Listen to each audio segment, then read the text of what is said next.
Hello friends, welcome back to the new video. Today video title is guys how to on silent mode in our phone setting guys.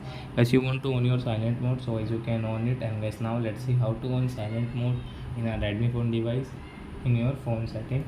So guys now let's see how can we on it in our Redmi phone.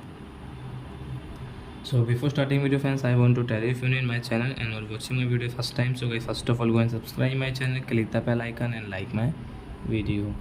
So when first of all open your phone setting to on your silent mode, then guys scroll it, so you can see your sound and vibration setting. So I tap here, then guys again scroll, then guys you can see your silent mode, silence, calls and notifications. So guys you can on from here.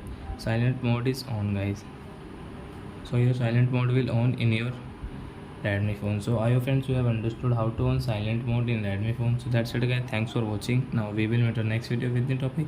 Before going guys, please go and like my video, subscribe my channel. Bye bye friends.